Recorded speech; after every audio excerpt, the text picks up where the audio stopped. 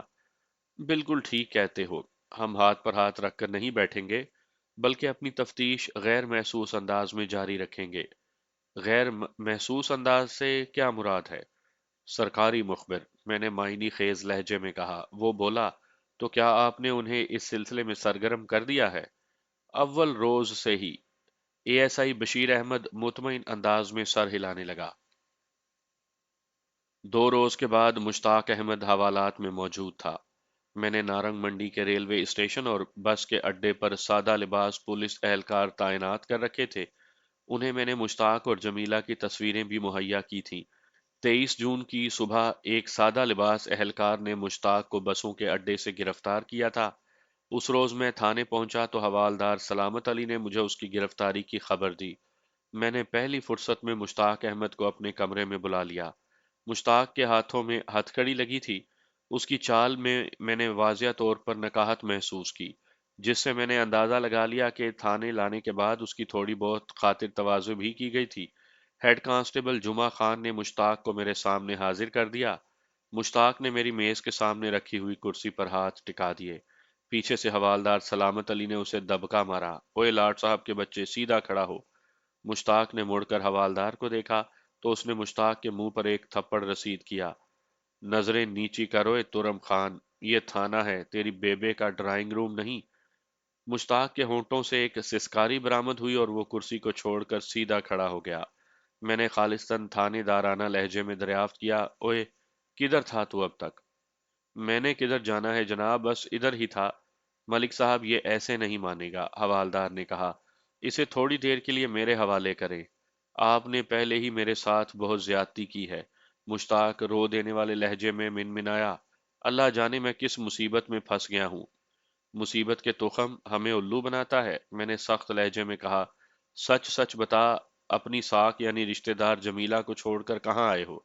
جمیلہ کا نام سنتے ہی اس نے حیرت سے مجھے دیکھا۔ مجھے اس کے چہرے کے تاثرات میں مصنوعی پن کا شائبہ تک نہیں ہوا۔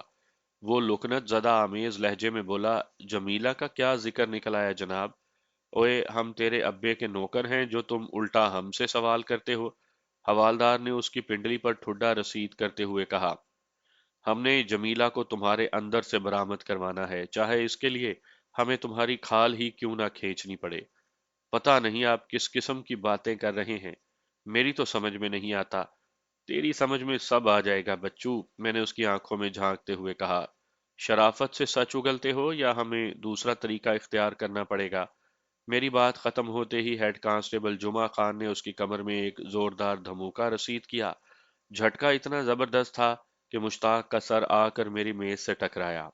چوٹ لگنے کے باعث وہ باقاعدہ رونے لگا۔ میں نے ڈانٹتے ہوئے کہا، اوئے کیا زنانیوں کی طرح ٹسوے بہاتے ہو؟ پھر میں نے اس کے سر پر اپنا چوبی دار رولر بجاتے ہوئے کہا، اٹھ کر الف کھڑے ہو جاؤ اور ٹھیک ٹھیک بتاؤ جمیلہ کو کہاں چھوڑ آئے ہو؟ وہ منمنایا، جناب میں جمیلہ کے بارے میں کچھ نہیں جانتا۔ آپ مجھے یہ تو بتائیں کہ جمیلہ کو ہوا کیا ہے؟ تم نہیں جانتے تو کیا تمہارا باپ اس کے بارے میں جانتا ہے؟ میں نے سلگتے ہوئے لہجے میں کہا۔ تم 18 جون کی صبح سے غائب ہو اور اسی وقت سے جمیلہ بھی لاپتہ ہے۔ تمہارے خلاف جمیلہ کی ماں نے اس کے اغوا کی رپورٹ درج کروائی ہے۔ ہم کئی روز سے بڑی سرگرمی کے ساتھ تمہیں تلاش کر رہے ہیں۔ آخر تم اب تک تھے کہاں اور جمیلہ کہاں ہے؟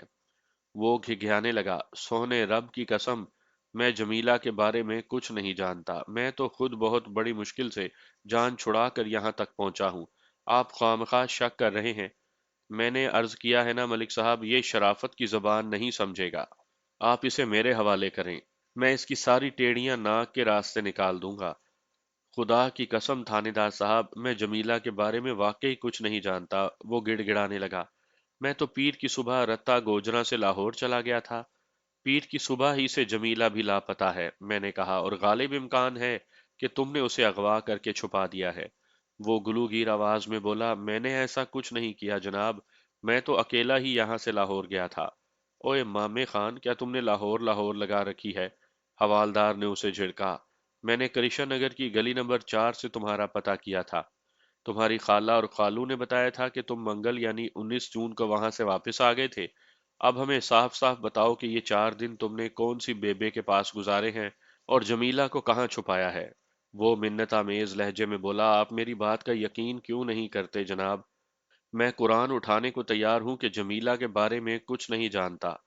میں نے اس کی آنکھوں میں دیکھا۔ کیا جمیلہ تمہارے ساتھ نہیں گئی تھی؟ بالکل نہیں سرکار۔ کیا تم جمیلہ کو پسند نہیں کرتے؟ بالکل کرتا ہوں، اس نے اسبات میں جواب دیا، اسی لیے تو میں نے سیدھی طرح رشتے کے لیے اپنی ماں کو بھیجا تھا، اور جب سیدھی انگلی سے گھی نہیں نکلا تو تم نے اغوا کر لیا۔ یہ غلط ہے جناب۔ میں نے پوچھا، کیا یہ بھی غلط ہے کہ رشتے سے انکار ہونے کے بعد تم نے اپنی متوقع ساس فردوس بیگم کو خطرناک نتائج کی دھمکیاں دی تھیں؟ میں نے ایسی کوئی دھمکی نہیں دی تھی جناب، آپ کو کسی نے غلط بتایا ہے۔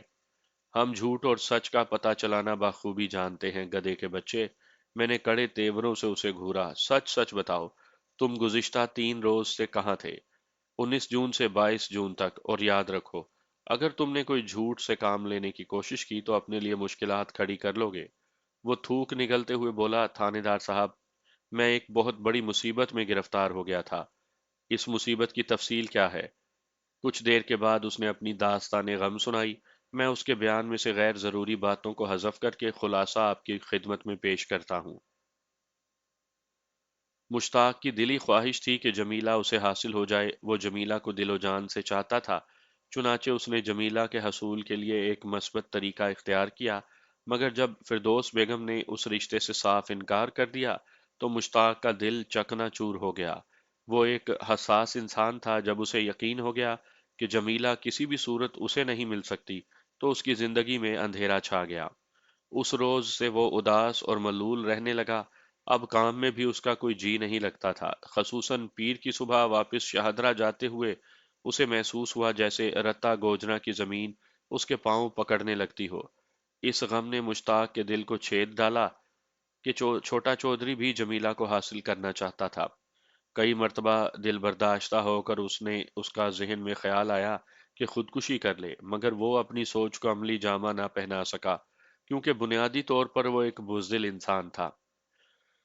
کئی مرتبہ انتقاماً اس نے یہ بھی سوچا کہ چھوٹے چودھری کو موت کے گھاٹ اتار دے، مگر وہ اپنے اندر اتنا حوصلہ مجتمع نہ کر سکا۔ آخر تھک ہار کر اور مایوس ہونے کے بعد اس نے خود کو ایک خول میں بند کر لیا۔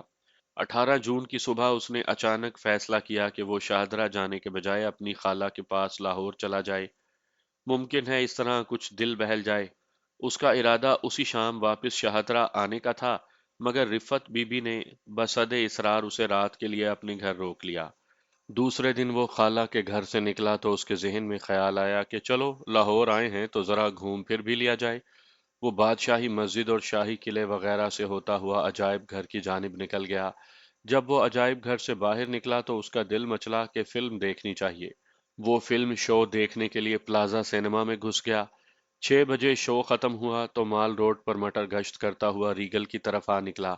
اصولاً اب اسے واپس شاہدرہ آ جانا چاہیے تھا، مگر جانے اس کے ذہن میں کیا آئی کہ وہ فرسٹ شو دیکھنے کے لیے ریگل سینما میں جا بیٹھا۔ 9 بجے وہ سینما سے نکلا اور ریلوے اسٹیشن جانے والی بس میں سوار ہو گیا۔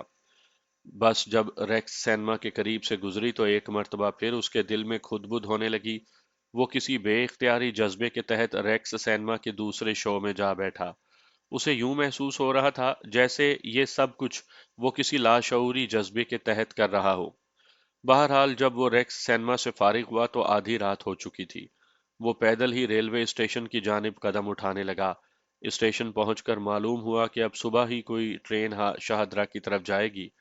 گرمیوں کا موسم تھا، اس نے سوچا ریلوے اسٹیشن سے باہر نکل کر ذرا سیر کرنی چاہیے۔ پھر اچانک خیال آیا کہ شاہدرہ کون سا یہاں سے دور ہے، کیوں نہ پیدل ہی چل پڑے۔ تاج کلاتھ سٹور میں اس کے علاوہ بھی 2 ملازمین رات گزارتے تھے۔ یہ خیال آتے ہی وہ پیدل مارچ کرنے لگا۔ ابھی وہ ریلوے اسٹیشن سے زیادہ دور نہیں گیا تھا کہ پیٹرول پمپ کے نزدیک پولیس والوں نے اسے گھیر لیا۔ وہ 2 کانسٹیبل تھے اور پیٹرول پمپ پر اپنے معمول کی ڈیوٹی دے رہے تھے۔ اوئے، اس وقت کہاں آوارہ گردی کر رہے ہو؟ ایک کانسٹیبل نے اسے اشارے سے اپنی جانب بلایا۔ مشتاق کو مجبوراً ان کے پاس جانا پڑا۔ ایک کانسٹیبل نے پوچھا، آدھی رات کو کہاں سے آ رہے ہو اور کدھر جا رہے ہو؟ دوسرا بولا، مجھے تو شکل سے یہ کوئی ڈکیت لگتا ہے، ہو سکتا ہے کسی واردات پر نکلا ہو۔ مشتاق اس آفت ناگہانی سے پریشان ہو گیا تھا، تاہم اس نے قدرے مضبوط لہجے میں کہا، میں ایک شریف شہری ہوں جناب، اپنی خالہ سے ملنے لاہور آیا تھا، اب واپس شاہدرہ جا رہا ہوں، ادھر مین بازار میں تاج کلاتھ سٹور پر کام کرتا ہوں۔ اوئے، آدھی رات کو تمہاری خالہ نے تمہیں گھر سے نکال دیا ہے؟ ایک کانسٹیبل نے شک سے اسے دیکھا۔